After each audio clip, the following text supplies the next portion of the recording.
जय हिंद दोस्तों। इस वीडियो में बात करेंगे सिविल सर्विसेज 2024 में आए हुए ज्योग्राफी के क्वेश्चंस की। निर्वाणा बैच हमारी चल रही थी ज्योग्राफी पॉलिटी के लिए, तो इस वीडियो में देख लेंगे ज्योग्राफी से कितने सवाल थे और इसके अलावा सभी क्वेश्चंस का सोर्स भी डिस्कस कर लेंगे। ज़्यादातर क्वेश्चंस एनसीईआरटी से हैं, ऑलमोस्ट 90 to 95% क्वेश्चन। तो ये स्टैटिक ज्योग्राफी का क्वेश्चन है। इसमें आपसे वाटर वेपर के बारे में पूछा गया था कि वाटर वेपर के रेफरेंस में कौन कौन से स्टेटमेंट करेक्ट हैं। और इसमें आप देखो तो पहला स्टेटमेंट ये कह रहे हैं कि ये गैस है जिसमें जो अमाउंट होती है वो ऊंचाई बढ़ने के साथ साथ घटती रहती है। दूसरा कह रहे हैं कि पोल्स पे ये मैक्सिमम परसेंटेज में होते हैं। तो ये जो वाटर वेपर वाला टॉपिक है ये हमने काफ़ी डिटेल में पढ़ा था, आपको ध्यान होगा। फिजिकल ज्योग्राफी पर हमने कंप्लीट यूट्यूब पे भी पढ़ा है, बैच में भी। तो इसमें अगर आप देखोगे तो वाटर वेपर के बारे में इन्होंने साफ तौर से लिखा है कि ये एक वेरिएबल गैस है एटमॉस्फेयर में जो ऊंचाई के साथ घटती है। अब इस स्टेटमेंट को आप यहाँ पे देखो तो इन्होंने भी वही लाइन सेम यूज करी है कि अमाउंट डिक्रीज होती है एल्टीट्यूड के साथ। दूसरा जो स्टेटमेंट है इसे आप जब आगे पढ़ते हो इसी चैप्टर में तो इसमें इन्होंने बताया है कि water vapour also decreases from equator towards the pole, यानी पोल्स की ओर जब हम जाते हैं इक्वेटर से तो वाटर वेपर घट जाती है। और ये बहुत ऑब्वियस सी बात है बिकॉज हमें पता है कि वाटर वेपर का हीट से भी कनेक्शन है, यानी जिस जगह पे जो ज़मीन है वो गर्म होगी वहाँ हमें वाटर वेपर ज़्यादा देखने को मिलेंगे जो कि इक्वेटर के केस में देखने को मिलता है। तो सेकंड गलत है और आंसर इसका ऑप्शन ए है, ओनली वन। तो आपने भले ही फिजिकल ज्योग्राफी या तो पढ़ी हो या वीडियो से कवर किया हो या बैच के पार्ट हो, ये क्वेश्चन हो जाना चाहिए, लेकिन यहाँ पे भी रिवीजन रिक्वायर्ड होगी, राइट। अब नेक्स्ट क्वेश्चन की ओर बढ़ते हैं। ये जो क्वेश्चन है आप अगर देखो तो प्रीवियस ईयर का ये ट्रेंड रहा है, पहले बहुत ज़्यादा पूछे जाते थे जिनमें आपसे किसी क्लाइमेट यानी किसी क्षेत्र की विशेषता दे दी जाती थी। और इसमें ये जो क्वेश्चन है इसमें इन्होंने पहला स्टेटमेंट दिया है कि एनुअल और डेली रेंज ऑफ जो टेम्परेचर है वो कम देखने को मिली, जो बारिश है वो साल भर देखने को मिलती है, और जो प्रेसिपिटेशन होता है वो 50 से 250 सेंटीमीटर का देखने को मिलता है। किस तरीके के क्लाइमेट की ये बात कर रहे हैं। तो जहाँ से भी आपने ये कवर किया हो ये कंप्लीट कंसेप्ट आपको देखने को मिल जाएगा और ये हमने कवर किया है। एक सेकेंड, यस। तो ये वाला जो पार्ट है ये आप देखो एनसीईआरटी का जो चैप्टर 11 है world climate and climate change, इसमें आप लाइन बाय लाइन देखोगे मरीन वेस्ट कोस्ट क्लाइमेट में कि जो एनुअल और डेली रेंजेस है टेम्परेचर का वो कम देखने को मिल रहा है, पहली चीज़। दूसरी चीज़ ये है कि जो बारिश है वो साल भर देखने को मिल रही है। तीसरी चीज़ 50 से 250 सेंटीमीटर की बारिश होती है। अब ये तीनों स्टेटमेंट को इस तरीके से लाइन बाय लाइन फ्रेम किया गया है। ये चीज़ सिविल सर्विसेज में कम देखने को मिलती थी, एनसीईआरटी से तो हमेशा ही सवाल रहते थे, बट अभी ये जो ट्रेंड है वो थोड़ा आप कह लो सीडीएस एनडीए इनके पैटर्न की ओर देखने को मिला, ठीक है। तो इसका जो आंसर है वो तो हमारे सामने है, एनसीईआरटी बार बार जिन्होंने पढ़ी है वो तो डेफिनेटली आंसर करेंगे ही। आंसर इसका ऑप्शन डी है, marine west coast climate. Next question देखिए, कोरियोलिस फोर्स के बारे में पूछ रहे हैं, आपको स्टेटमेंट दिए गए और आपको करेक्ट बताना है। पहला कह रहे हैं कि विंड वेलोसिटी के साथ ये बढ़ती है। दूसरा कह रहे हैं पोल्स में ये मैक्सिमम देखने को मिलता है और इक्वेटर में एब्सेंट होती है। अब ये मज़े की बात देखिए, मैंने ये आपको कंप्लीट समझाया है एनसीईआरटी से लाइन बाय लाइन पूरा डायग्राम बना करके, और ये यूट्यूब पे ही मैंने कवर किया था, 7 घंटे में कंप्लीट बुक को कवर किया था, ठीक है। इसके अलावा ये हमारे पेड बैच का भी पार्ट था। बट ये सवाल अगर आपने एनसीईआरटी अगर आपको ध्यान नहीं भी है, अगर आपने पीवाईक्यूज को 3 से 4 बार किया है तो ये सवाल आप देख सकते हो, सीडीएस का है। पहले मैं इसे समझा दूं। पहला स्टेटमेंट है कि इक्वेटर में जो कोरियोलिस फोर्स है वो 0 होती है।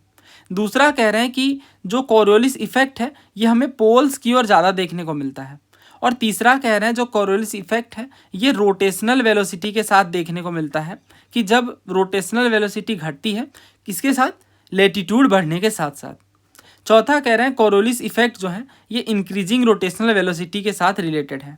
तो असल में ये जो तीसरा और चौथा है ये कॉन्ट्राडिक्टरी है, यानी दोनों में से कोई एक सही होगा। तो इसका पूरा कंसेप्ट हम ब्रीफ में समझ लेते हैं। देखिए कोरियोलिस फोर्स क्या है, जब अर्थ हमारी रोटेट करती है तो इस कारण से विंड को डिफ्लेक्ट करने पर एक फोर्स लगती है जो विंड को डिफ्लेक्ट करती है, वो कहलाती है कोरियोलिस इफेक्ट या कोरियोलिस फोर्स।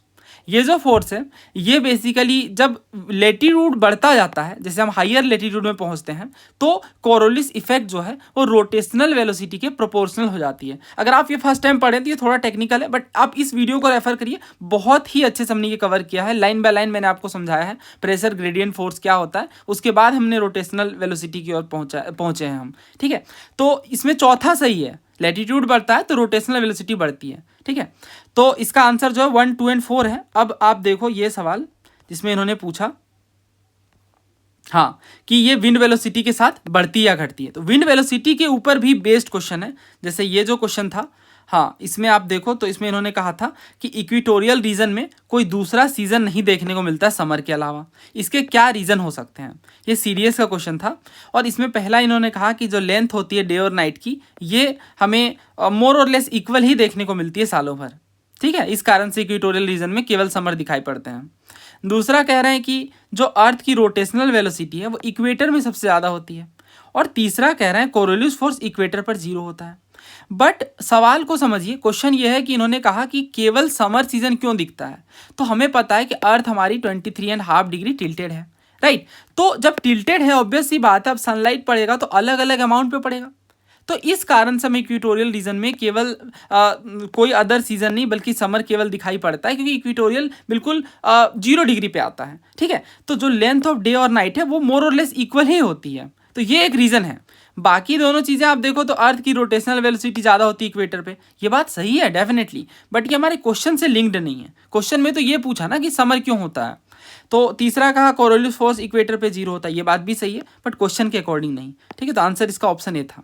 अब इन्हीं फैक्ट को उठाकर क्वेश्चन बनाया गया है। आप साफ तौर से देख सकते हो इस क्वेश्चन में इन्होंने यही कहा है ना कि पोल्स पे मैक्सिमम होती है और इक्वेटर पे एब्सेंट होती है। अब आप देखो इक्वेटर पे एब्सेंट होती है या नहीं, इन्होंने कितनी बार पूछा। ये पहली बार पूछा सीडीएस में 2012 में, ये देखिए दूसरी बार पूछा। ठीक है, उसके बाद ये देखिए तीसरी बार इन्होंने जब कोरियोलिस फोर्स के बारे में पूछा अभी हाल ही में सीडीएस में, तो वही बात इन्होंने पूछी कि पोल्स पे मैक्सिमम होता है, इक्वेटर पे एब्सेंट होता है। तो मतलब ये बार बार पूछ रहे हैं और ये सबको सारे सवाल हमने कवर किए हैं बैचेज में, क्योंकि बैच ही पीवाईक्यू का है, टॉपिक वाइज पीवाईक्यू और कंसेप्ट्स का है। ठीक है, तो वही बात है कि आप इसे सेग्रीगेटेड वे में करोगे। अगर ये आप कर लिए, सीडीएस का कर चुके हो आप पहले, फिर सिविल सर्विसेज कर रहे हो, ईयर वाइज कर रहे हो, तो कंसेप्ट लिंक नहीं बन पाता है। आई होप आप समझ रहे हो मैं क्या बताना चाह रहा हूँ, कि एक बार जब हम टॉपिक वाइज करते हैं तो सहूलियत हो जाती है।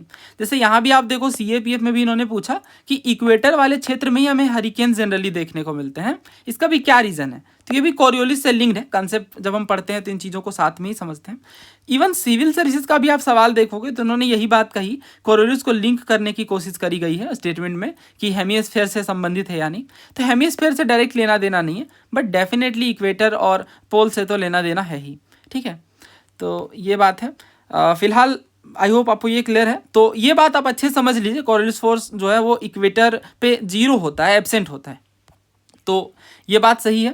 अब जहाँ तक बात है सेकंड स्टेटमेंट की, अच्छा ये जहाँ तक बात है फर्स्ट स्टेटमेंट की, क्योंकि सेकंड तो हमने देखा कि हाँ ये सही है, इक्वेटर पे एब्सेंट होता है, बट सेकंड स्टेटमेंट भी एनसीईआरटी में है। ये आप देख सकते हो, यहाँ पे इन्होंने साफ तौर से लिखा है कि जो कोरियोलिस फोर्स है डायरेक्टली प्रोपोर्शनल होता है एंगल ऑफ लैटिट्यूड के। ठीक है, और मैक्सिमम होता है पोल्स में और इक्वेटर पे एब्सेंट होता है, और ये परपेंडिकुलर एक्ट करता है प्रेशर ग्रेडियंट फोर्स के। और प्रेशर ग्रेडियंट फोर्स जो है वो परपेंडिकुलर होती है आइसोबार के, और जितना ज़्यादा प्रेशर ग्रेडियंट होगा उतनी ज़्यादा विंड की वेलोसिटी होगी और उतना ही ज़्यादा डिफ्लेक्शन देखने को मिलेगा। वही बात है ना, कोरियोलिस फोर्स का मतलब ही है डिफ्लेक्शन, राइट। तो ये बात ही बिल्कुल सही है कि विंड वेलोसिटी बढ़ेगी, लैटिट्यूड बढ़ेगा, तो कोरियोलिस फोर्स भी हमें इंक्रीज देखने को मिलेगा। तो आंसर इसका सी है। अब ये सवाल जो था ये भी इजी क्वेश्चन है। ठीक है, 21 जून को हर साल लेटीट्यूड पर 12 घंटे से ज़्यादा हमें सनलाइट देखने को मिलता है। तो कहाँ कहाँ पे, इक्वेटर में, ट्रॉपिक ऑफ कैंसर में, ट्रॉपिक ऑफ कैप्रिकॉर्न में या आर्कटिक सर्कल में। अगर आपको ध्यान हो तो इस तरीके का सवाल हाँ 2022 में भी था, जिसमें उन्होंने पूछा कि नॉर्दर्न हेमिस्फीयर में लॉन्गेस्ट डे होता है, ऐसा कहाँ कब देखने को मिलता है। तो जो नॉर्दर्न हेमिस्फीयर में हमें पता है 21 जून को जो है वो लॉन्गेस्ट डे देखने को मिलता है। ठीक है, तो ये जो क्वेश्चन है ये डेफिनेटली इससे लिंक्ड है। क्यों लिंक्ड है? क्योंकि जो लॉन्गेस्ट डे का कंसेप्ट है ये आप देखो एनसीईआरटी में है, फिजिकल ज्योग्राफी अगेन, बट ये line by line basic NCERT में भी है, बट फिजिकल ज्योग्राफी से काफ़ी इजीली आप समझ पाओगे। बात क्या है ना, ये इन्होंने डायग्राम बना करके भी समझाया है समर सोल्स्टिस के कंसेप्ट में, कि जब सनराइज पड़ती हैं तो वो ऑब्लिक पड़ती हैं। ठीक है, तो अब यहाँ ध्यान से देखिएगा मैं क्या समझाना चाह रहा हूँ। अगर हम इक्वेटर में देखें तो हमें इक्वल देखने को मिल रहा है डे और नाइट का कंसेप्ट। यहाँ पे देखिए नाइट लिखा हुआ है, यहाँ डे, जो शेडेड पार्ट है ना वो नाइट वाला है। बट हम जब जैसे ही लैटिट्यूड चेंज करते हुए पहुँचते हैं, जब हम इस क्षेत्र में आते हैं तो यहाँ हम देख रहे हैं कि जो पार्ट है किनका, नाइट का, वो काफ़ी छोटा है और डे काफ़ी लॉन्गर है। इवन ट्रॉपिक ऑफ कैंसर में आप देखोगे तो दिन छोटा हो गया है और जो जो नाइट है वो छोटा हो गया और जो डे है वो लॉन्गर हो गया है, राइट, क्योंकि ऑब्वियस सी बात है सनलाइट ऑब्लिक पड़ रही है। इसके साथ ही जैसे ही आप और नॉर्थ में जाओगे, यानी जब आप आर्कटिक में पहुंचोगे, आर्कटिक सर्कल में, उस केस में आप देखोगे कि और ज़्यादा डे शॉर्ट हो गया, और ज़्यादा जो नाइट है वो शॉर्ट होती जा रही है और डे लॉन्ग होता जा रहा है। क्यों? क्योंकि सनलाइट यहाँ पे ज़्यादा पड़ने लग रहे हैं। ठीक है, तो इस कारण से जो है इसका आंसर है ट्रॉपिक ऑफ कैंसर और आर्कटिक सर्कल। अब इसे हम ऐसे भी समझ सकते हैं कि जब ट्रॉपिक ऑफ कैंसर पे हमें पता है कि जो नॉर्दर्न हेमिस्फीयर है उनमें सबसे बड़ा दिन होता है 21 जून को, यानी ट्रॉपिक ऑफ कैंसर पे सनलाइट डायरेक्ट देखने को मिलती है। तो उनसे जब हम नॉर्थ में ही जाएंगे तभी ना हमें जो 12 घंटे हैं उनसे ज़्यादा सनलाइट देखने को मिलेगा। दैट मीन्स डे जो है वो ज़्यादा लंबा होगा, राइट? वही ना मतलब है इसका, डे ज़्यादा लंबा होगा नाइट के मुकाबले आर्कटिक सर्कल, क्योंकि नॉर्थ में नॉर्दर्न हेमिस्फीयर की बात चल रही है। तो ये सदर्न हेमिस्फीयर वाले आप कैंसिल कर सकते थे। ठीक है, बाकी सारी चीज़ें लिंक्ड है, ये बेसिक ज्योग्राफी का पार्ट है, ये फिजिकल ज्योग्राफी में भी कवर्ड है, बेसिक एनसीईआरटी में भी है। और वैसे इन्होंने ये पूरी टेबल बना करके भी समझाई है कि किस जून को क्या कहानी होती है। ठीक है, और इन्होंने बताया किस तरीके से जो लेंथ है आवर्स में डे का वो किस तरीके से बढ़ता है घटता है। तो इसके साथ ही जो है उसका आंसर डी है। अब नेक्स्ट देखिए, तो ये एनसीईआरटी से है। ठीक है, अगला देखिए, किस रीजन में वर्ल्ड का लार्जेस्ट ट्रॉपिकल पीटलैंड देखने को मिलता है, जिसमें जो 3/4 है which holds about 3 years worth of global carbon emission from fossil fuels and the possible destruction of which can exert detrimental effect of global climate। यानी ये कहना चाह रहे हैं कि दुनिया का सबसे बड़ा ट्रॉपिकल पीटलैंड किस क्षेत्र में देखने को मिलता है, जिनमें फॉसिल फ्यूल्स के काफ़ी ज़्यादा ग्लोबल कार्बन एमिशन देखने को मिलते हैं, और अगर ये डिस्ट्रक्ट होता है तो काफ़ी हानिकारक परिणाम देखने को मिलेंगे। अब ये इसका आंसर जो कोंगो बेसिन है। न्यूज़ में था बट काफ़ी डिफिकल्ट है ऐसे क्वेश्चन आंसर करना, लेकिन सिविल सर्विसेज के जब आप क्वेश्चन देखोगे 2023 के ही, तो इसमें इन्होंने ये पूछा था कि कोंगो बेसिन का पार्ट कौन सा है। ठीक है, तो यहाँ पे रिवर्स इंजीनियरिंग लगा करके जो भी PYQs कवर करते हैं उसके साथ के कंसेप्ट को कवर करते हैं, तो इस बात को जरूर पढ़ते हैं। ठीक है, कि कोंगो बेसिन के क्या खास फीचर हैं। तो ट्रॉपिकल वेटलैंड के लिए जाना जाता है। तो आंसर इसका बी है, अगेन PYQ। ठीक है, जहाँ भी PYQs कवर करें, भले ही आपने खुद से कवर किया तो डेफिनेटली फिर इजी हो जाएगा आंसर करना। अगला देखिए, हीट बजट के कॉन्सेप्ट के ऊपर सवाल आया है, और मुझे याद है मैंने हीट बजट 3 बार पढ़ाया है, बिकॉज ये काफ़ी इंटरेस्टिंग है और बहुत सवाल आए हैं। ठीक है, इस पर समझते हैं। पहला स्टेटमेंट ये है कि जो एटमॉस्फेयर है ये इनकमिंग सोलर रेडिएशन से ज़्यादा हीट होता है टेरेस्ट्रियल रेडिएशन के मुकाबले। और दूसरा जो कथन है वो ये है कि कार्बन डाइऑक्साइड और अदर ग्रीन हाउस गैसेज जो हैं एटमॉस्फेयर में वो गुड एब्जॉर्बर होते हैं लॉन्ग वेव रेडिएशन के। तो इसे भी हम समझते हैं। हाँ, तो अगेन आप देखोगे तो चैप्टर 9 जो है हमारी फिजिकल ज्योग्राफी का, solar radiation, heat balance and temperature, यहाँ इन्होंने बताया है कि टेरेस्ट्रियल रेडिएशन होती क्या है। तो जो अर्थ को इंसोलेशन रिसीव होती है, यानी जो हीट आती है, सनलाइट जो आती है, उनसे धरती की सतह गर्म होती है, और अर्थ जब खुद हीट अप हो जाता है इसके बाद इनसे भी रेडिएशन निकलने लगती हैं, और ये खुद रेडिएटिंग बॉडी बन जाती है। बट ये जो रेडिएशन निकल रही होती है ये लॉन्ग वेव के रूप में निकल रही होती है। ठीक है, बहुत आसान कंसेप्ट है ये। अर्थ से जो वापस रेडिएशन हो रही है ना, वो लॉन्ग वेव के रूप में हो रही है। लॉन्ग वेव, शॉर्ट वेव क्या है, ये सब कुछ हमने समझा है ऑलरेडी, और अभी भी वीडियो है चैनल पे। ये जो प्रोसेस है टेरेस्ट्रियल है। टेरेस्ट्रियल का मतलब रिलेटेड टू लैंड, क्योंकि लैंड से हीट निकल रही है। ठीक है, अब यहाँ आप देखोगे तो इन्होंने बताया कि ये जो लॉन्ग वेव रेडिएशन निकल रही है ये एटमॉस्फेरिक गैसेस मोस्टली एब्जॉर्ब कर लेते हैं, जिनमें सबसे बड़ा हाथ कार्बन डाइऑक्साइड का है। और इवन आप देखो तो ग्रीन हाउस गैसेज हम पढ़ते भी हैं, तो उनमें मेजर कंसेप्ट यही रहता है कि ग्रीन हाउस गैसेज का कंसंट्रेशन जब बढ़ेगा तो हीटअप वाले चांसेस देखने को मिलेंगे। इसके साथ ही आप देखो तो जो एटमॉस्फेयर है ये इस कारण से इनडायरेक्टली हीटअप होता है अर्थ के रेडिएशन से। ठीक है, ऑब्वियस ही बात है, टेरेस्ट्रियल रेडिएशन से, साफ तौर से लिखा हुआ है यहाँ पे।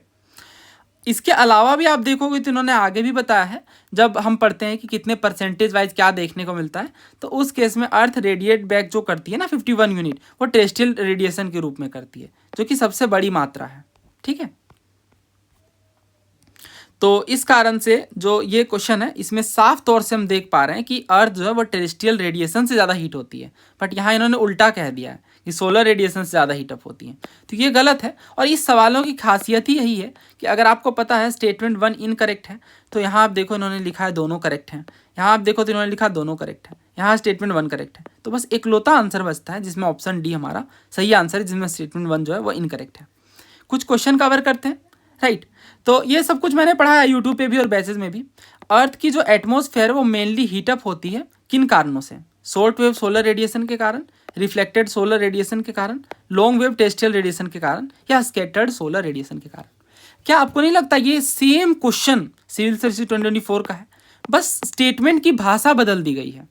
अर्थ जो एटमॉस्फेयर है वो मेनली किनके कारण हीट होता है? टेरेस्ट्रियल रेडिएशन के कारण, जो कि लॉन्ग वेव की होती है, ना कि शॉर्ट वेव की, राइट। तो आंसर क्या है? सी। और ये एनडीए का सवाल है, ठीक है। तो इस वजह से मैं कहता हूँ। स्टेट पीसीएस के सवाल देखते हैं। तो ये यूपीपीएससी का क्वेश्चन है। इसमें उन्होंने पूछा कि अर्थ की एटमॉस्फेयर मेनली किनके कारण हीट होती है। सेम आंसर इन्होंने दिया है, टेरेस्ट्रियल रेडिएशन, लॉन्ग वेव वाली। बहुत बार पूछा गया, बट मैंने 2-4 सवाल लिए हैं क्योंकि सेम ही क्वेश्चन है। एटमॉस्फेयर मेनली हीट होती है, बीपीएससी का क्वेश्चन है, लॉन्ग वेव टेरेस्ट्रियल रेडिएशन के कारण, ठीक है। तो इस कारण से हम साफ तौर से कह सकते हैं कि पहला गलत था, और सेकंड भी एनसीईआरटी में है डेफिनेटली। ये हमने पढ़ा ना, फिर से देख लेते हैं एक बारी। ये देखिए, हाँ कहाँ गया ये कार्बन डाइऑक्साइड वाला पार्ट, जिनमें हमने पढ़ा कि हाँ सबसे जो मेजर रोल है वो ग्रीन हाउस गैसेस का, ठीक है। इसी पार्ट में आप पढ़ना, डेफिनेटली सारी चीज़ें आपको देखने को मिलेंगी। खैर ये तो स्टेटमेंट 1 काफ़ी है सॉल्व करने के लिए। तो आंसर इसका ऑप्शन डी है। आई होप कोई कन्फ्यूजन वाली बात नहीं है। नेक्स्ट क्वेश्चन देखिए। तो इसमें भी 2 स्टेटमेंट हैं। पहला कह रहे हैं कि जो थिकनेस होगी ट्रोपोस्फेयर की इक्वेटर में वो ज़्यादा देखने को मिलती है। मतलब जैसे ये इक्वेटर है और ये पोल्स हैं, राइट। तो इक्वेटर पे ये ज़्यादा थिक है। दूसरा कह रहे हैं कि जो इक्वेटर है इनमें जो हीट है वो ट्रांसपोर्ट होती है ग्रेटर हाइट्स में स्ट्रॉन्ग कन्वेक्शनल करंट के थ्रू। इस सवाल को छोड़िए, पहले आप इस क्वेश्चन को देखिए। ये 2024 का पीवाईक्यू जो कि अभी हमने पढ़ा, ये सवाल देखिए 2004 का है, सिविल सर्विसेज का। पहला असर्जन ये है कि जो थिकनेस होगी एटमॉस्फेयर की वो इक्वेटर पे मैक्सिमम होगी। किसकी? एटमॉस्फेयर की। इसका कारण ये दे रहे हैं कि हाई इंसोलेशन जो है, यानी ज़्यादा इंसोलेशन आ रही है सन से, और जो स्ट्रॉन्ग कन्वेक्शन करंट है इक्वेटर पर। तो अब ये सवाल है, ठीक है। तो हमने एक बात यहाँ पे गौर करी कि इस स्टेटमेंट पे, इसी तर्ज पे आप इस क्वेश्चन को अब ध्यान से पढ़िएगा। ध्यान से पढ़िए कि थिकनेस ट्रोपोस्फेयर की इक्वेटर पे ज़्यादा है पोल्स के मुकाबले। दूसरा कह रहे हैं कि सेकंड स्टेटमेंट में कि जो इक्वेटर है वो स्ट्रॉन्ग कन्वेक्शनल करंट से हीट होती हैं। तो सेम स्टेटमेंट है, बस वर्ड को इधर उधर चेंज कर दिया गया। एटमॉस्फेयर की जगह ट्रोपोस्फेयर यूज कर लिया गया। एटमॉस्फेयर क्या है? उसमें कई सारे लेयर्स हैं, जिनमें से एक ट्रोपोस्फेयर है, जिसका सबसे बड़ा रोल है हमारे लाइफ में, राइट। तो ठीक है, ये इसका आंसर ऑप्शन ए है। बट एनसीईआरटी में भी है ये चीज़, आप साफ तौर से पढ़ोगे फिजिकल ज्योग्राफी वाली जो चैप्टर 8 है अपनी। और ये मैंने पूरा पढ़ाया है, ठीक है। बैचेज में भी, ऐसा नहीं है कि सिर्फ बैचेज में है, ये हमारे फ्री इनिशिएटिव में भी है, आप देख सकते हो अभी भी। तो ट्रोपोस्फेयर जो है लोअर मोस्ट लेयर है एटमॉस्फेयर की, एवरेज हाइट 13 किलोमीटर है। और इसके साथ ही आप देखो तो जो पोल्स हैं इनमें मात्र 8 किलोमीटर की होती है और इक्वेटर में 18 किलोमीटर की। ऐसा इसलिए होता है क्योंकि जो हीट है वो ज़्यादा ऊंचाई तक ट्रांसपोर्ट कर पाती हैं स्ट्रॉन्ग कन्वेक्शनल करंट के कारण, ठीक है। तो ये बात तो हम सबको पता है कि इक्वेटर पे ज़्यादा टेम्परेचर होता है, ज़्यादा हीट होती है। इस कारण से आप देखो तो वहाँ पे एटमॉस्फेयर, क्योंकि गैसेज उसी वे में हमें देखने को मिलेंगी। क्यों? क्योंकि जो कन्वेक्शनल करंट है ना वो ज़्यादा ऊंचाई तक लेकर जा पाएंगी, ठीक है। तो ये इसका लॉजिक है और इसका आंसर ऑब्वियसली ऑप्शन ए है। एक्सप्लेन भी कर रहा है इसके स्टेटमेंट सेकंड को। तो मेरा कहना ये है, जब हम पीवाईक्यू करते हैं और एनसीईआरटीज करते हैं तो इनफ है ये, right, most of the questions के लिए। तो ये क्वेश्चन भी हमने देख लिया। इसका आंसर जो है वो, हाँ ये बात भी मैं समझा दूँ, हीट वाली एक बात तो है, इसके अलावा रोटेशन वाली बात भी है, ठीक है। मैक्सिमम होती है इक्वेटर पे, इस कारण से भी आप देखो तो ज़्यादा थिकनेस देखने को मिलेगी। नेक्स्ट देखिए, pyroclastic debris, S and dust, nitrogen compound, sulphur compound कौन से वॉल्केनिक इरप्शन के प्रोडक्ट हैं? एनसीईआरटी फिजिकल ज्योग्राफी जब आप देखोगे, चैप्टर 3 है ना ये, इंटीरियर ऑफ द अर्थ। तो इसमें इन्होंने साफ तौर से लिखा है, जब ये बात करते हैं वॉल्केनो की, तो इन्होंने बताया कि जो मटेरियल रीच करता है ग्राउंड में वॉल्केनो के बाद मैग्मा के रूप में, वो उनमें लेवा फ्लो होता है, यानी जो लावा बह रहा होता है वो रहता है। पायरोक्लास्टिक पायरो मतलब फायर होता है, राइट। तो जो डेब्रिस मतलब अवशेष जो बच जाते हैं जलने के बाद, ठीक है। तो वो पार्ट है। इसके अलावा वोल्केनिक बॉम्ब्स हैं, एस हैं, यानी जो अपने राख वगैरह होते हैं, डस्ट हैं, ठीक है। गैसेज हैं जैसे नाइट्रोजन कंपाउंड है, सल्फर कंपाउंड है, राइट। कुछ मात्रा क्लोरीन, हाइड्रोजन, आर्गन इनकी भी देखने को मिलती है। तो ये जो क्वेश्चन है यहाँ हम साफ तौर से देख पा रहे हैं कि सवाल ही यहीं से फ्रेम किया गया है। पायरोक्लास्टिक डेब्रीज है, एस एंड डस्ट है, देखिए लाइन बाय लाइन आप देखो, मैंने अलग अलग कलर से हाईलाइट करा है, इन चारों पॉइंट पे क्वेश्चन बना है, ठीक है। सल्फर कंपाउंड है, तो आंसर क्या होगा इसका? ऑप्शन डी, यानी ऑल 4। तो अब आसान है या मुश्किल है वो अलग बात है, ठीक है। वो तो बहुत सब्जेक्टिव चीज़ है, मैं किसी क्वेश्चन को आसान या हार्ड कैटेगराइज करना पसंद नहीं करता। तो ये जो क्वेश्चन है ये डेफिनेटली एनसीईआरटी की सुप्रीमेसी को दिखा रहे हैं, ठीक है। तो आंसर इसका ऑप्शन डी है। ऑब्वियसली मैंने यूट्यूब पे भी पढ़ाया है पूरा, आप अभी भी देख सकते हो, कंप्लीट भी पढ़ाया, अलग अलग जो टॉपिक्स थे उन्हें मैंने कंपाइल करके भी वीडियो डाल दी थी एग्जाम से कुछ दिन पहले। आइसोथर्मल मैप्स के बारे में क्या क्या इन्फेरेंस हम निकाल सकते हैं जनवरी के महीने में। आइसोथर्म क्या होता है? आइसो का मतलब होता है सेम, आइसो का मतलब क्या होता है? सेम, और थर्मल का मतलब है टेम्परेचर। यानी अगर कोई दो जगह हैं, दोनों का तापमान अगर सेम है, राइट, तो उन दोनों जगहों को जिस लाइन से मिलाया जाएगा वो लाइन कहलाएगी आइसोथर्म, ठीक है, आइसोथर्म। तो इसमें इन्होंने पहला कहा है कि आइसोथर्म डेविएट कर जाता है नॉर्थ में, नॉर्थ यानी ओशन की ओर, ठीक है, और जो साउथ में वो कंटिनेंट की ओर। दूसरा कह रहे हैं जो प्रेजेंस है कोल्ड ओशन करंट का, गल्फ स्ट्रीम का और नॉर्थ अटलांटिक ड्रिफ्ट का, इनसे क्या होता है कि नॉर्दर्न अटलांटिक ओशन जो है वो ठंडी हो जाती है और जो आइसोथर्म है वो नॉर्थ की ओर झुक जाता है। अब ये सवाल भी आप देखो तो अगेन फिजिकल ज्योग्राफी का जो चैप्टर है ना सोलर रेडिएशन वाला, इसमें आप पढ़ोगे तो इन्होंने साफ तौर से इस चीज़ को भी बताया है, ठीक है, टेम्परेचर डिस्ट्रीब्यूशन वाले कंसेप्ट में। और वो चीज़ ये है, यहाँ पे पढ़िए इन्होंने क्या लिखा है कि जो प्रेजेंस है, किस चीज़ की प्रेजेंस, हमें यहाँ पे जो प्रेजेंस देखने को मिल रही है वार्म ओशन करंट की, गल्फ स्ट्रीम की, नॉर्थ अटलांटिक ड्रिफ्ट की, इन जो तीन चीज़ों की हमें प्रेजेंस देखने को मिल रही है, इसके अलावा इनसे क्या होता है, जो नॉर्दर्न अटलांटिक ओशन है वो वार्मर होता है और जो आइसोथर्मल है ये नॉर्थ की ओर बेंड होता है। तो यहाँ इन्होंने साफ तौर से वार्मर की बात कही है, ना कि कोल्डर की, राइट। तो इस कारण से ये वाला पार्ट जो है कोल्डर की बजाय वार्मर होना चाहिए, ठीक है। और ये जो सेकेंड है वो गलत है, सेकेंड क्या है, गलत है। तो आंसर क्या होगा, ऑप्शन ए वन ओनली। क्या पहला इस एनसीईआरटी से है? तो पहला कह रहा है आइसोथर्म डेविएट करती है नॉर्थ की ओर ओशन में और साउथ की ओर कंटिनेंट में, ये भी पढ़ लेते हैं। तो आइसोथर्म यहाँ पे आप पढ़ोगे, इनसे ऊपर ही इन्होंने बताया है इस वाले पार्ट में। हाँ, सबसे पहले उन्होंने बताया कि आइसोथर्म है क्या, किस तरीके से देखने को मिलेगी। आइसोथर्म वो लाइन से जो कि ज्वाइन करती हैं इक्वल टेम्परेचर वाले क्षेत्रों को। और इसके बाद इन्होंने बताया कि इस तरीके से इसका फर्क पड़ता है, ज़्यादा ये जनवरी में प्रोनाउंस देखने को मिलती हैं।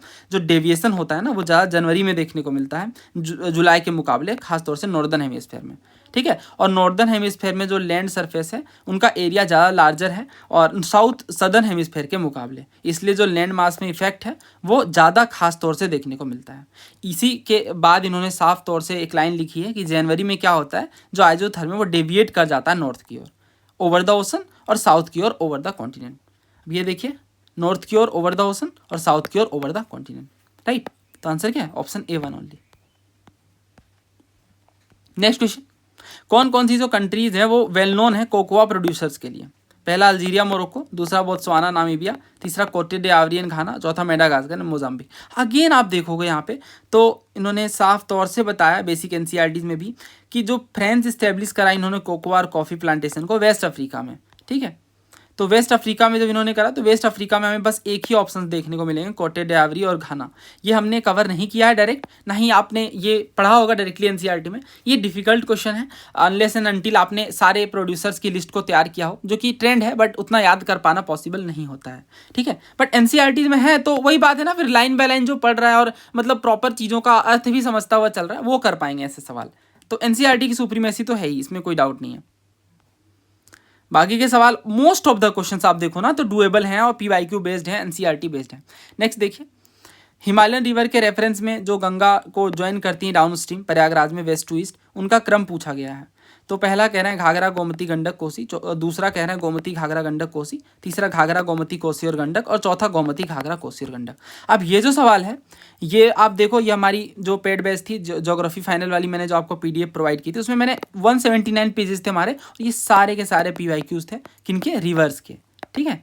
तो ये ट्रेंड था, आप देखो तो लास्ट 2-3 ईयर्स में इन्होंने जम्मू कश्मीर पीएससी में और सीडीएस में भी पूछा कि जो गंगा के अगल बगल के जो शहर हैं उन्हें क्रम में लगाना था, ठीक है। और नदियों पर भी सवाल बहुत बार आया, खासतौर से स्टेट पीएससीज में, जिनमें उनका क्रम पूछते हैं या फिर ये पूछते हैं कि कौन सी नदी गंगा की सहायक है और ऑप्शन में वो यमुना की सहायक नदी डाल देते हैं। तो ये मैंने आपको स्पेसिफिकली याद करवाया था, ठीक है। मैप वगैरह काफ़ी सारे मैंने कवर किए थे इसमें, और इसमें मैंने आपको एक ही बात कही, ये ऑर्डर वाइज आपको याद होना चाहिए। कैसे याद करोगे, तो आपको 2-3 बार भी इसे पढ़ना है, ठीक है, जिनमें आप इस तरीके से इसे याद करोगे, गोमती घाघरा गंडक कोसी, ठीक है, गोमती घाघरा गंडक कोसी, क्योंकि ये थोड़ा फैक्चुअल है। या तो आप मैप बना करके ऐसे ड्रॉ कर लीजिए, ये तो और भी बेस्ट रहेगा, ठीक है। मतलब ऐसे सवाल हमें करने हैं और इस तरीके का पीवाईक्यू बेस्ड क्वेश्चन था। तो Gomti Ghaghara Gandak Kosi, answer is option B. NCERT में क्या है, ऑब्वियसली है, ठीक है, एनसीईआरटी में ये है, आप पढ़ सकते हो। वो स्क्रीनशॉट मैंने नहीं लगाया, बट आप इंडियन ज्योग्राफी वाली बुक देखना, ये तो मैप हर जगह दिया हुआ है, ठीक है, मैप बेस्ड क्वेश्चन है ना, तो मैप के बारे में डेफिनेटली आप पढ़ोगे तो ये क्वेश्चन जरूर मिलेगा। भाई एग्जाम में आंसर करना मुश्किल हो जाता है कई बार कुछ लोगों को, खासतौर से रिवीजन की कमी पर जब होती है तब चीज़ें दिक्कत करती हैं। अगला देखिए, rainfall is one of the reason for weathering of rocks, पहला स्टेटमेंट। दूसरा कह रहा है रेन वाटर में हमें कार्बन डाइऑक्साइड देखने को मिलता है सॉल्यूशन में। तीसरा कह रहा है रेन वाटर में हमें एटमॉस्फेरिक ऑक्सीजन देखने को मिलता है। अब ये वेदरिंग वाला जो कंसेप्ट है, ये आप देखो, ये अगेन आपकी एनसीईआरटी से ही है, ठीक है। इनमें इन्होंने साफ तौर से बताया है कि किस तरीके से जो कैल्शियम कार्बोनेट के मिनरल्स होते हैं या कैल्शियम मैग्नीशियम बाइकार्बोनेट के, ये लाइमस्टोन में प्रेजेंट होते हैं और वाटर में सॉल्युबल होते हैं, जिनमें कार्बोनिक एसिड देखने को मिलता है और कार्बन डाइऑक्साइड का एडिशन देखने को मिलता है, ठीक है। तो वही बात है ना फिर कि जो मिनरल्स हैं वो उनमें साफ तौर से वाटर में वो सॉल्युबल कब हैं, जब उनमें कार्बोनिक एसिड वगैरह देखने को मिल रहे हैं या कार्बन डाइऑक्साइड वगैरह देखने को मिल रहे हैं, ठीक है। कार्बोनेशन वाले कंसेप्ट में आप पढ़ोगे तो इन्होंने बताया है कि जो कार्बोनेशन है वो क्या है, बेसिकली जब मिनरल्स में कार्बोनेट और बायकार्बोनेट होता है और ये जब रिएक्ट करते हैं तो ये हमें कार्बोनेशन की प्रोसेस देखने को मिलती है। तो जो कार्बन डाइऑक्साइड होते हैं एटमॉस्फेयर के और जो सॉइल एयर होती हैं, ये वाटर एब्जॉर्ब कर लेते हैं और इससे क्या बनाते हैं, ये कार्बोनिक एसिड बनाते हैं, जो कि एक वीक एसिड होता है। और इसके बाद कैल्शियम कार्बोनेट और मैग्नीशियम कार्बोनेट जो है वो इसी वीक एसिड में घुल जाते हैं और इस तरीके से ये सॉल्यूशंस में रिमूव हो जाते हैं और बिना कोई रेजिड्यू के ये बनते हैं, ठीक है। तो अब जो स्टेटमेंट से आप देखो, इन्होंने इसमें जो कहा कि रेन वाटर में एटमॉस्फेरिक ऑक्सीजन होता है, ठीक है, रेन वाटर में हमें कार्बन डाइऑक्साइड देखने को मिलता है, बिल्कुल सही बातें हैं। और ये दोनों ही यहाँ पे एक्सप्लेन कर रहे हैं कि वेदरिंग क्यों हो रही है रॉक्स की। ओके, तो निर्वाणा बैच में हमने मिनरल्स एंड रॉक्स वाले टॉपिक को डिस्कस किया था। उस टाइम पे भी हमने कंप्लीट इस चीज़ को कवर किया था, क्योंकि काफ़ी बड़ा टॉपिक है ये वेदरिंग। और वेदरिंग से आप देखो तो करीब हमने 25 सवाल कवर किए थे, राइट। तो इनमें आप कौन कौन से क्वेश्चन थे, जैसे ये सीडीएस का क्वेश्चन था जिनमें आपसे वेदरिंग के बारे में साफ तौर से पूछा गया था और कुछ प्रोसेस वगैरह थे, राइट। इसके बाद हमने ये भी देखा कि जो रॉक्स वगैरह बनते हैं उनका वेदरिंग से क्या इन्वॉल्वमेंट है। इसके बाद डिनूडेशन की प्रोसेस को समझा था, एक्सफोलिएशन वगैरह। फिर एनडीए में बार बार सवाल आया, आप देख सकते हो, ठीक है, केमिकल वेदरिंग क्या है, किन टेम्परेचर पर देखने को मिलती है, राइट। इसके साथ ही और भी क्वेश्चन थे, क्रिस्टलाइजेशन वगैरह, ठीक है। तो कुछ तो डायरेक्ट सवाल थे जो बार बार पूछे गए हैं। तो मेरे कहने का मतलब ये है, जब हमने वेदरिंग को कंसेप्ट को पढ़ा तो इसमें हमने सारी चीज़ें कवर की थी, राइट। और इनमें एक और मेजर कंसेप्ट ये भी था, जिनमें हमने ये वाली चीज़ कवर करी थी कि रेन वाटर में कार्बन डाइऑक्साइड सॉल्यूशन, ये चीज़ें होती हैं या नहीं होती हैं। तो एनसीईआरटी में भी है, कहाँ है, तो इस वाले चैप्टर में है साफ तौर से, ठीक है। ये वाला चैप्टर जो जियोमॉर्फिक प्रोसेस है अपना, चैप्टर 6, ठीक है। इसमें आप देखो तो इन्होंने साफ तौर से कार्बन डाइऑक्साइड वगैरह के बात करी है, उसका ऑक्सीजन वगैरह के बारे में भी बताया है। कार्बोनेशन का अलग से प्रोसेस है, इसमें भी बताया गया कि इस तरीके से कार्बोनिक एसिड बनती है, ठीक है। तो आंसर जो है इसका ऑप्शन ए है, क्योंकि रेनफॉल तो वेदरिंग होती है रेनफॉल की, ये तो बहुत ही बेसिक बात है, सबको पता है वेदरिंग का मतलब छोटे छोटे टुकड़ों में रॉक्स बढ़ जाती हैं और ये बारिश का एक बड़ा प्रभाव रहता ही है। अब जो बारिश का पानी होता है इसमें कार्बन डाइऑक्साइड भी होता है और ऑक्सीजन भी होता है एटमॉस्फेरिक वाला, तो ये दोनों गैसें जो हैं वो इस चीज़ को बढ़ाने में मदद करते हैं। तो ये दोनों जो स्टेटमेंट्स हैं ना, वो इसे एक्सप्लेन कर रहे हैं स्टेटमेंट 1 को, ठीक है। बाकी है तो तीनों ही फैक्चुअली करेक्ट और एक्सप्लेनेशन भी सही आ रही है। अच्छा, ये जो सवाल था नॉर्थ सी वाला, अब ये आप देखो तो इनमें क्या है ना पैटर्न, प्रीवियस ईयर क्वेश्चन जब आप देखोगे नॉर्थ सी वाले में, तो इसमें देखो इन्होंने क्या क्या पहले पूछा है, ब्लैक सी, एड्रियाटिक सी, कैस्पियन, मेडिटेरेनियन, रेड, सबका और सवाल पूछे गए हैं। इवन आप देखो तो मेडिटेरेनियन सी पर दोबारा भी सवाल देखा गया 2017 में, ठीक है, कौन कौन सी बॉर्डरिंग कंट्रीज है मेडिटेरेनियन की। इसके साथ ही आप देखो तो इसमें हाँ ये 2 सवाल थे मेजरली, ठीक है। लेकिन इस बार आया है नॉर्थ सी पे सवाल, तो काफ़ी सारे ट्रिक्स हैं, ठीक है। और जहाँ भी आप वर्ल्ड मैपिंग कवर करोगे इस चीज़ को जरूर कवर करोगे कि जो मेजर सी है और उनके बॉर्डरिंग कंट्रीज, ठीक है। तो फैक्चुअल क्वेश्चन है और इनमें ट्रिक या मैपिंग 2 में से कोई एक चीज़ काम आ जाती है। तो फिनलैंड जो है वो यहाँ पे नहीं है, बाकी जर्मनी और नॉर्वे है, ठीक है। ये आप देख सकते हो साफ तौर से नॉर्वे है, ठीक है। और इसी के साथ ही जर्मनी भी हमें साफ तौर से यहाँ पे दिखाई दे रहा है। तो आंसर क्या है, ऑप्शन बी, ओनली 2। नेक्स्ट देखिए, धुआंधार हुंड्रू गरसोप्पा क्या एनसीईआरटी में, इसका जवाब है हाँ। 11 ज्योग्राफी जब आप देखोगे अगेन तो यहाँ पे इन्होंने बताया धुआंधार वाटरफॉल जबलपुर में देखने को मिलता है। जबलपुर इस वाले क्षेत्र में देखने को मिलेगा, ठीक है, जबकि मालवा यहाँ वेस्टर्न एमपी में है, ठीक है। तो ये बात गलत हो जाती क्योंकि इन्होंने मालवा दे दिया है रीजन में, तो ये गलत है। हुंड्रू तो हुंड्रू झारखंड में काफी फेमस है, छोटा नागपुर प्लेटू का पार्ट है, सुबर्णरेखा नदी में हुंड्रू बनता है। ओके हाँ, तो इवन जो बेसिक एनसीईआरटीज भी है ना, उनसे भी आप देखोगे तो इवन इन्होंने हुंड्रू फॉल्स के बारे में साफ तौर से यहाँ पे बताया है कि हमें छोटा नागपुर में देखने को मिलेंगे, राइट। उसके बाद इन्होंने ये भी साफ तौर से लिखा है कि सुबर्णरेखा नदी पर है, ठीक है, जोग फॉल्स कर्नाटक में, राइट। तो क्वेश्चन यहाँ से फ्रेम किया गया है गेरसोप्पा। तो देखिए गेरसोप्पा जो है ये भी दिया हुआ है, बट डायरेक्टली ये दोनों रिवर्स का नाम नहीं दिया हुआ है, सिर्फ बॉक्स में बता दिया गया है कि गेरसोप्पा जिसे जोग कहते हैं, इसके बारे में आप स्टडी करिए। बट ये जो क्वेश्चन है ये हम जरूर कवर करते हैं, लूसेंट वगैरह में भी हैं। इसके अलावा आप कहीं से भी जब रिवर्स को कवर करते हो, ठीक है, जब डैम्स को कवर करते हो और जब वाटरफॉल को कवर करते हो, तो हमारे पास ये लिस्ट होती है जिन्हें हम स्टेट को पढ़ते हैं और किस नदी में है वाटरफॉल और उनका नाम क्या है, ये 3 चीजें, ठीक है। तो गेरसोप्पा जो है वो नेत्रावती नहीं बल्कि सरावती नदी में देखने को मिलेगी, ठीक है। तो ये भी थर्ड भी गलत है और इसका आंसर जो है वो ऑप्शन ए है, only one. Again a question from NCERT plus basic sources. क्या हमने ये कवर किया निर्वाणा बैच में? जी हाँ, क्योंकि जो ये वाटरफॉल वगैरह है इन पे स्टेट पीएससी में भर भर के पीवाईक्यूज आए हैं, ठीक है। सारा खेल पीवाईक्यू का है क्योंकि ट्रेसिंग हम पीवाईक्यू से कर रहे हैं। अब इसमें जो बात थी मुझे समझानी वो ये, जब आप 2016 का सवाल देखोगे सिविल सर्विसेज का, तो इसमें इन्होंने क्या किया था, कुछ फेमस प्लेस दिए थे और रीजन दिया हुआ था, जैसे बोध गया बघेलखंड, खजुराहो बुंदेलखंड, शिरडी विदर्भ, नासिक मालवा, तिरुपति रायलसीमा। अब इनमें आप ध्यान से अगर देखो तो ये मालवा था, तो मालवा नासिक में पड़ता है या नहीं, यानी नासिक जो है वो मालवा का पार्ट है या नहीं, ये आपसे पूछा गया और यहाँ पे ये पार्ट नहीं है, ठीक है। तो जब यूपीएससी पहले से जानना चाह रही है कि आप उस क्षेत्र को समझ पा रहे या नहीं, और उनमें जो मेजर डिस्ट्रिक्ट्स हैं जो उस क्षेत्र का पार्ट है वो इनका फोकस रहा है, तो अगेन यहाँ पे भी आप रिवर्स इंजीनियरिंग भी करोगे या ट्रेसिंग करोगे कि मालवा किस क्षेत्र में है और कौन कौन से प्रसिद्ध जगह है उनका पार्ट है, तो वो क्वेश्चन होगा, ठीक है। अदरवाइज डिफिकल्ट है डेफिनेटली। खैर जो भी हो, बट मैं ये जरूर दिखाऊंगा, हमेशा ही ये बात आपको बताऊंगा कि पीवाईक्यू में ये नाम पूछ रखा है, दैट मीन्स उनके बेसिक चीज़ें, क्योंकि ये क्वेश्चन भी आप देखो अगर बेसिक हमें आइडिया है, क्योंकि जबलपुर तो हम पढ़ते ही हैं और धुआंधार की हम मैपिंग करते ही हैं, ठीक है। तो मालवा हमें वेस्टर्न पार्ट में देखने को मिलता है, ना कि ईस्टर्न में, ठीक है। हाँ, ये जो सवाल था इसमें इन्होंने रीजन दिया हुआ था, माउंटेन रेंजेस का नाम दिया हुआ था और किस टाइप का है, central Asia, Europe, north America और साउथ अमेरिका। अब डायरेक्टली मुद्दे की बात पे आते हैं, इस पे भी, तो इसमें भी आप देखोगे। अच्छा हाँ, एक चीज़ और मुझे बतानी थी, जैसे अभी हमने धुआंधार वाला क्वेश्चन किया ना, तो ये जो धुआंधार वाला क्वेश्चन था, ये इनमें जो हुंड्रू है वो भी पीवाईक्यू में आया हुआ है बहुत बारी, ठीक है।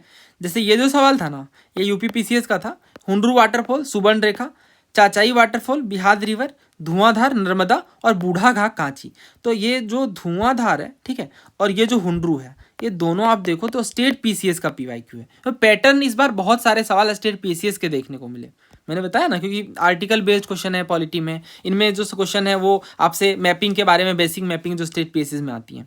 तो इनमें जो हुंड्रू है ना, ये सुबर्णरेखा पर है, ये बात यहाँ पे हमें सही देख, अच्छा नॉट करेक्टली पूछा है ना इन्होंने, नॉट करेक्टली पूछा है, तो इसका आंसर ऑप्शन डी होगा, ठीक है। इसे मैं रिमूव कर देता हूँ। हाँ, जो बूढ़ा घाघ है ये कांची रिवर में नहीं बल्कि बूढ़ा रिवर में देखने को मिलेगा, झारखंड का ही पार्ट है, ठीक है। तो ये डी जो है वो हमें गलत देखने को मिल रहा है, बाकी सही है। हुंड्रू सुबर्णरेखा पे है, नो डाउट ऑन दिस। चाचाई जो है वो बिहार रिवर में, धुआंधार नर्मदा में। थोड़ा ये देख लेते हैं। हाँ, तो ये जो जोन्हा फॉल है ना, ये जो जोन्हा फॉल है इसे ही हम बूढ़ा घाघ कहते हैं, ठीक है, बूढ़ा घाघ। और ये किस रिवर पर है, तो बूढ़ा रिवर पर है, ठीक है, लातेहार में है, झारखंड में। ओके, ये कर्नाटक पीसीएस का सवाल था। ऐसे तो बहुत सारे आए हैं बट जो मुझे रेलेवेंट वाले लगे, जैसे वाटरफॉल था, रिवर था, बूढ़ा घाघ, महानदी, महानदी पर नहीं, बूढ़ा रिवर पर। महानदी तो डेफिनेटली उड़ीसा वगैरह में मेजरली, ठीक है, ये बूढ़ा रिवर पर देखने को मिलेगा। धुआंधार नर्मदा में सबको पता है, दूध सागर मंडोवी में, गोकक जो है ये घाट प्रभा में। बाकी मेज्ड है सही, बट फर्स्ट जो है वो गलत है, ठीक है। तो आप देखो ये पीवाईक्यू में इन्होंने बार बार पूछा है, ठीक है, सारी चीज़ें हुंड्रू वगैरह और ये धुआंधार वगैरह। स्टिल जो है वो सारे फैक्ट्स नहीं है कवर्ड, ठीक है, बट काफ़ी सारी ट्रेसिंग हो पा रही है। तो ये मैपिंग वाले थे। अच्छा, ये जो क्वेश्चन था फोल्ड माउंटेन, ब्लॉक माउंटेन, ये भी आपकी एनसीईआरटी से देख सकते हो आप, नेक्स्ट पेज में होगी। हाँ, तो क्लास 6 में ही दे रखा है इन्होंने, चैप्टर 6 में, ठीक है।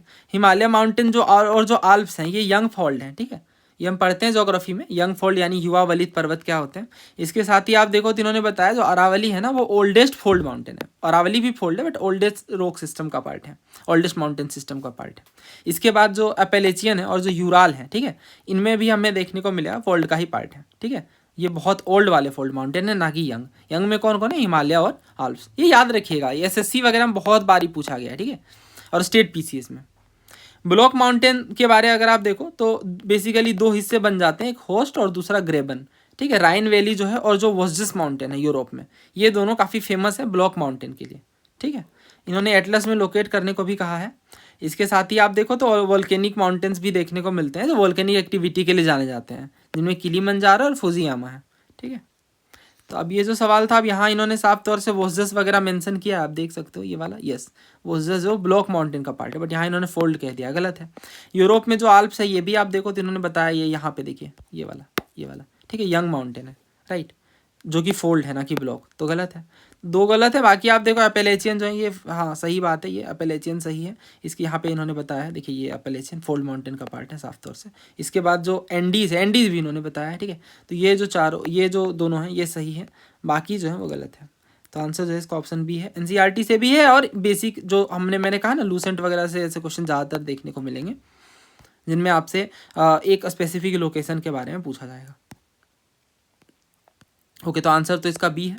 अब इसके बाद जो क्वेश्चन, नहीं यही रेलेवेंट वाले सवाल हैं, यानी यही PYQs हैं। एक क्वेश्चन जो था वो डिबेटेबल है, ठीक है, उसको मैं अपडेट कर दूंगा कमेंट बॉक्स में। बाकी जितने भी क्वेश्चन है ज्योग्राफी के मेजरली वो हमने कवर कर लिए, और मोस्ट ऑफ द क्वेश्चन हमारी बैचेस हैं, या आपने अगर बेसिक NCERT भी कवर किया है तो डेफिनेटली वहां से भी आप कर सकते हो, ठीक है। इस वीडियो सीरीज से किसी को ना ही डिमोटिवेट करना है, कुछ अलग से कोई विशेष उद्देश्य नहीं है। सिंपल सा उद्देश्य ये है कि आप एक बात समझ लें कि NCERT और PYQs ये तो आपके बेस्ट फ्रेंड होने चाहिए। ये चीज़ आप जितनी जल्दी समझ लेंगे उतना अच्छा होगा, ठीक है। और इसके अलावा मैं पॉलिटी के क्वेश्चंस की भी वीडियो लेकर आता हूँ, ठीक है। हमने उनमें भी हम एनालिसिस कर लेंगे और थोड़ा ट्रेंड समझ लेंगे, और हमारे बैचेस से क्वेश्चन कितने मिले और किस तरीके से हम इसे सॉल्व कर सकते थे, उन चीज़ों पर भी बात कर लेंगे, ठीक है। और जो भी डिटेल्स हैं बैचेस की आप लोग पूछते हैं तो वो सारा अपडेटेड रहता है कमेंट बॉक्स में और डिस्क्रिप्शन बॉक्स में भी, ठीक है, वहाँ से आप जानकारी ले सकते हैं।